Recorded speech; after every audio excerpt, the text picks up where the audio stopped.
Hey, how you doing? This is Coach Carvel Bailey, and today I'm on location. I'm in my daughter's room, right?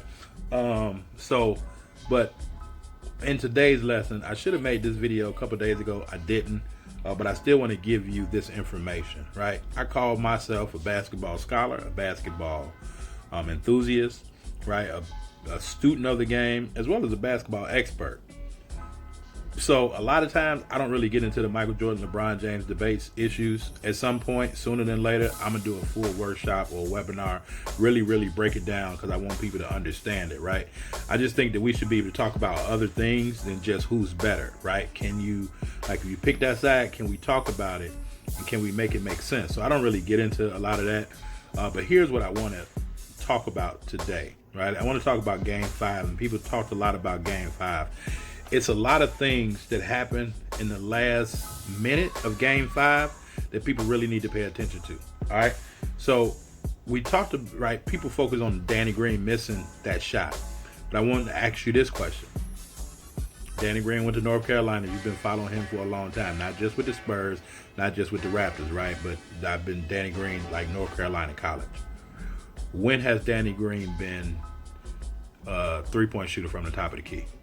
If you know Danny Green, you know Danny Green hits his threes from the corners, as well as the wings. All right. Now, this brings me to a whole nother conversation. We understand that there are roughly 7 to 10 spots that are identified on the court, but most people just think it's 5, right? Most people just shoot. They think it's just, the two corners, the two wings, and the top of the key. But in reality, it's 7. And if you go further, there's really 10, right? If you really want to know what's those other 5 spots, that athletes should, shoot from, just send me a message and I'll get you those other 5. But Danny Green has never been a top of the key three-point shooter. He shoots from the wing as well as the corners, particularly the corners. That's one. Secondly, Danny Green fumbled the ball, so he was not in rhythm, right? All great shooters, right, have to be in rhythm. He wasn't in rhythm when he caught the ball, fumbled it. Then he took a dribble. Danny Green's a catch and shoot individual, right? And this is why I talk about basketball scholar, basketball enthusiast, right? Basketball expert, right? You have to study. You have to study the game. You have to know your personnel, know different individuals. Danny Green is a catch and shoot shooter, right? Spot up shooter. Always been that way. Always been that way. But so when has he hit, been a top of the key three-point shooter? He may be able to hit threes from the top of the key, but when has he ever been, right, on your scouting report, Danny Green, a shooter from the top of the key? But I definitely salute him. NBA champion, multiple NBA championships with multiple teams. Don't forget that, right? But we also have to understand that what Danny Green should have did was he should have made that extra pass to Caldwell Pope in the corner, right? LeBron made a pass. Danny Green caught it in 9 seconds, right? The basketball play, people talk about the smart basketball play. LeBron made a smart basketball play because he passed to the open man, right? We're not talking about whatever your feelings are, if he should have shot it or not. He made the smart play. 3 people came on him, 2 people was open. He hit the open man. Now what Danny Green should have did was reverse the ball to the left to Pope, because he had been hitting corner threes that whole game. So make the extra pass and free it up, right? If you heard me talk about it in the past or not, but we don't necessarily get help. We don't necessarily get beat on the help with defense. We get beat on the rotation. So LeBron James, right, help converged. When he kicked it, Danny Green was open and fumbled the ball, still had time to bounce it and shoot it because the rotation. Imagine if he would have made one more pass, how that rotation would have been. So he's not a good top of the key, right? He's not, on his scouting report, not a guy that you're really worried about top of the key shooter, all right? Also, maybe he should have made another pass. But then the third thing, right, because we can't leave out the Miami Heat and the great job they did, and the amazing job that Jimmy Butler did. But we have to understand that LeBron, right, I'm going to give y'all $1 million worth of game right now, right? Jimmy Butler sent LeBron to the right, right? For as great as LeBron is, when LeBron James goes to the right, he's going to the cup. If he goes to the left, he's going to pull up, right? Again, do your homework and watch. people say LeBron James should have banked it, should have did a running float or whatever. Derrick Rose, right? Derrick Rose has the most amazing move on the right side of the court, right? He's going to go wide and going to hit you with that running floater. That's not in LeBron's game, which is fine because he still had 4 rings. But so we have to understand Jimmy Butler sent him in the correct direction, right? And so now he had to look over his shoulder to be able to make that pass back to the top of the key. So the defense did what they supposed to do offensively, right? It was a great pass. Should have then made the extra pass to make the defense further rotate. All right. So when people talk about, man, like they would have won and LeBron James would have shot the shot, maybe, but that's not necessarily basketball all the time.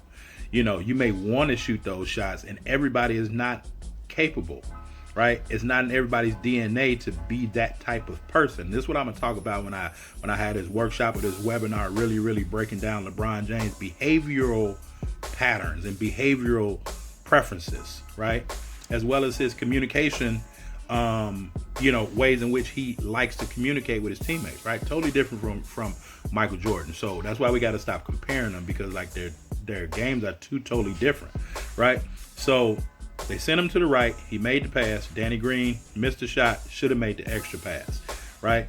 It's so many things in which you can talk about with that, but everybody just focused on him shooting the shot. He didn't shoot the shot. So now further break down the play. And unless you as a coach, unless you as a player can really go back and look and then formulate things, not only as it should have happened or like what would have been better had you done things differently, but you also have to be able to recognize those things in real time, right?